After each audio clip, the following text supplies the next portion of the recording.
inequality and the economy. Last year, a team of researchers from across China and the US released the results of 20 years' worth of data collection on Chinese people's perception of economic inequality. They found that Chinese people in 2004 predominantly attributed wealth to things like ability and talent and hard work, while they attributed poverty to things like lack of ability and lack of effort.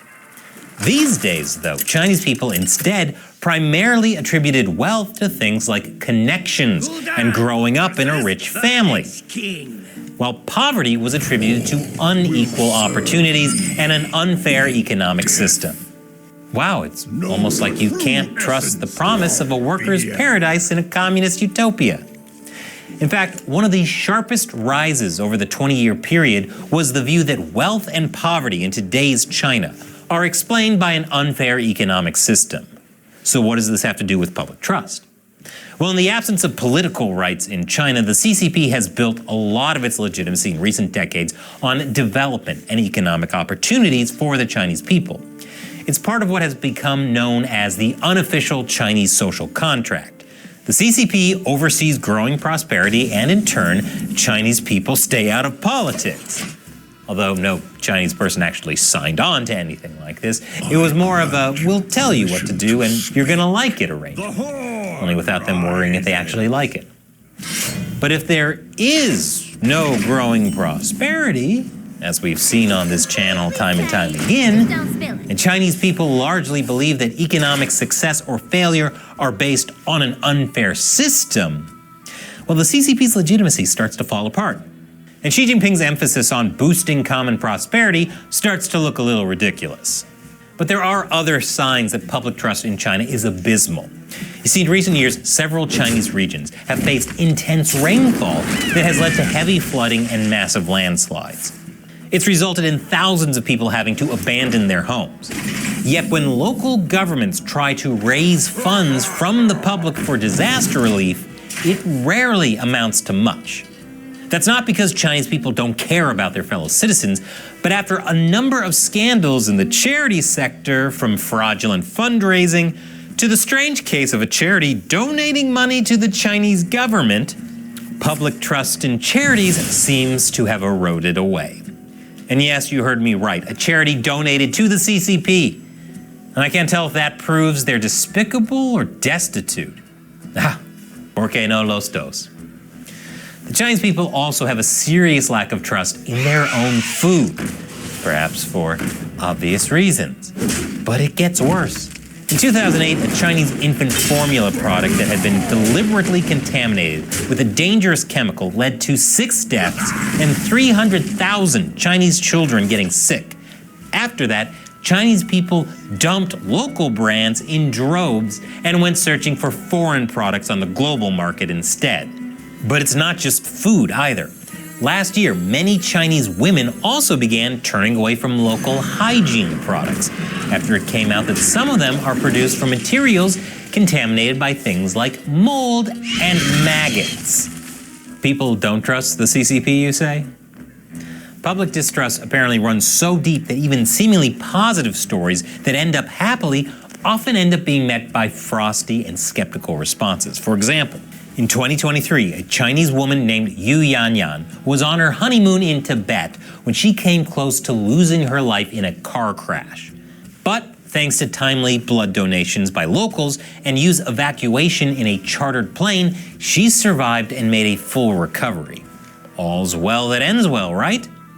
But on Chinese social media, the story quickly started revolving around Yu's privilege. People began referring to her as Sister Blood Points, and some claimed angrily that an ordinary Chinese patient would never have received such treatment. Man, forget seizing the means of production. China's making people so communist they literally want blood.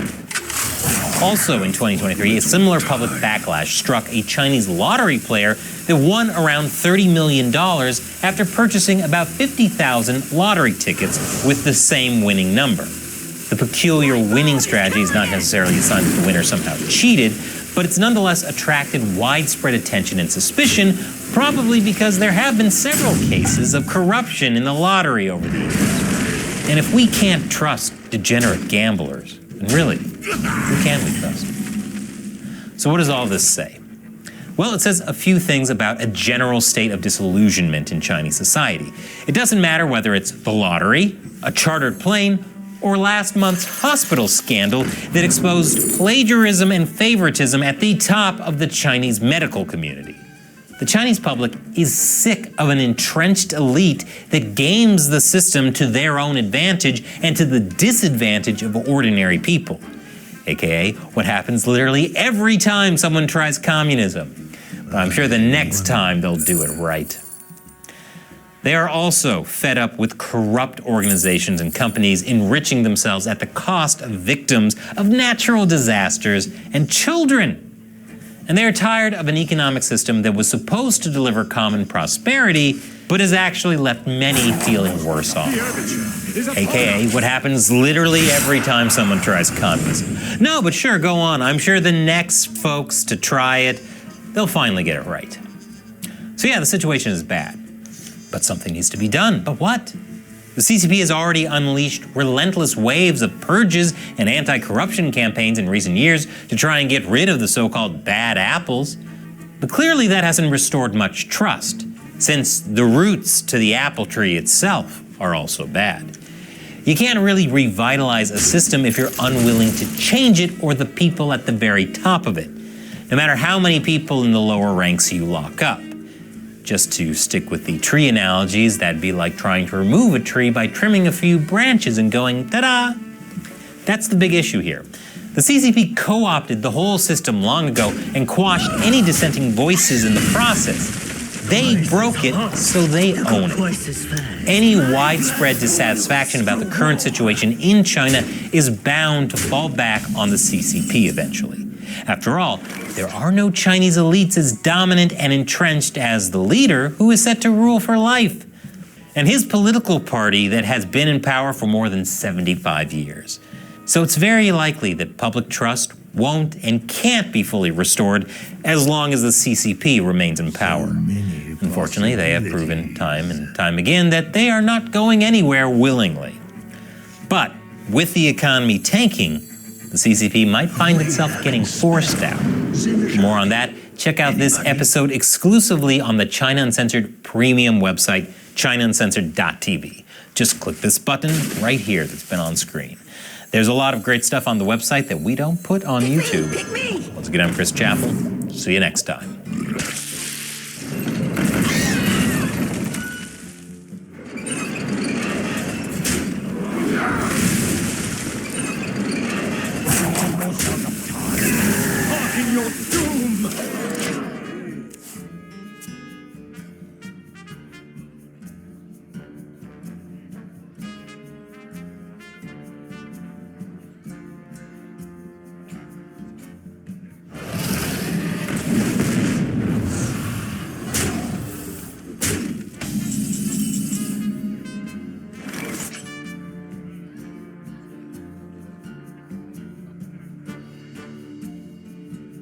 It's my turn!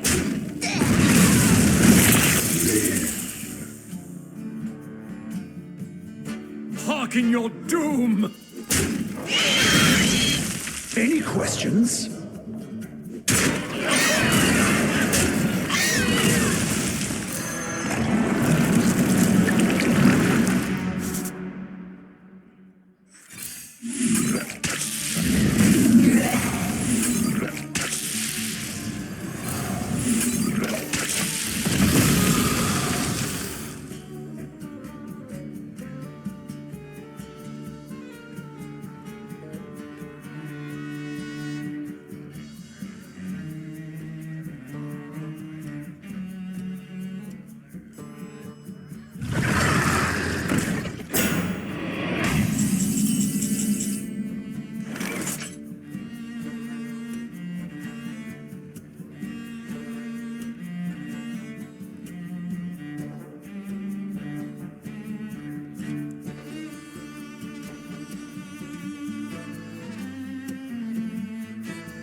thirst beyond death.